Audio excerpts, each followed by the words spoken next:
மேஷம்.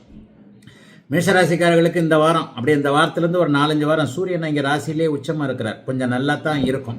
ஆனால் வாரத்தில் திங்கட்கிழமை விட்டுட்டு அப்படியே செவ்வாய்க்கிழமையிலிருந்து உங்களுக்கு சந்திராஷ்டமம். அதாவது செவ்வாய்க்கிழமை கூட சந்திராஷ்டமம் கிடையாது. புதன்கிழமை வியாழக்கிழமை மேஷராசிக்காரர்களுக்கு சந்திராஷ்டமம். ஆனாலும் பரவாயில்ல, சந்திராஷ்டமத்தில் சோதனைகள் இருக்காது. செவ்வாய்க்கிழமை இரவு 8:27, அதாவது 15ஆம் தேதி செவ்வாய்க்கிழமை 8:27 புதன்கிழமை முழுக்க, வியாழக்கிழமை முழுக்க, வெள்ளிக்கிழமை காலையில் 8:21 வரைக்கும் சந்திராஷ்டமம் ஏற்படுகிறது. புதன்கிழமை வியாழக்கிழமை சந்திராஷ்டமம்ன்றதுனால கொஞ்சம் அப்படியே மனசு கொஞ்சம் அப்படியே டல்லாக இருக்கிற மாதிரி இருந்தாலும் கூட பெரிய சோதனைகள் கண்டிப்பாக இருக்காதுங்க. ஏன்னா 8ஆம் இடத்தில் இருக்கக்கூடிய குருவை நீச்சமானாலும் பௌர்ணமிக்கு பக்கத்தில் இருக்கிறார். அதே நேரத்தில் குரு பகவானும் அவரை பார்க்கிறார். அதனால சோதனைகள் எதுவும் இல்லாத ஒரு இயல்பான நல்ல வாரமாகவே இந்த வாரம் அமைஞ்சிருக்குதுங்க.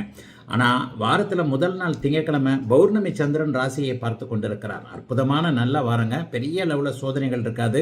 ராசிநாதன் நீச்சமடைந்தாலும் கூட ராசியை அப்படியே பௌர்ணமி சந்திரன் பார்ப்பது என்பது ஒரு மிகப்பெரிய நல்ல அமைப்பு. இந்த வாரம் முழுக்க 7, 8, 9 என்கின்ற அமைப்புகளில் இருக்கிறார். சந்திராசிரமம்லாம் பெரிய கெடுபலன்களை செய்யாது.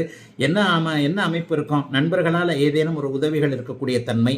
அங்கே ராசிநாதன் வலுவில்லாத ஒரு நிலைமையினால கொஞ்சம் மனசு டல்லா இருக்கிறவங்க, என்னடா இப்படி நடக்குது, ஒண்ணுமே இழுத்தாலும் வரமாட்டேங்குதே என்கின்ற மாதிரியான ஒரு டல் அமைப்பில் இருப்பவர்களுக்கு கூட பரவாயில்ல, துடிப்பாக எதையும் செய்யலாம் என்கின்ற மாதிரியான தோற்றங்கள் வரக்கூடிய ஒரு நல்ல அமைப்பில் இருக்கக்கூடிய ஒரு அருமையான வாரமா அந்த வாரம் அமைஞ்சிருக்கு.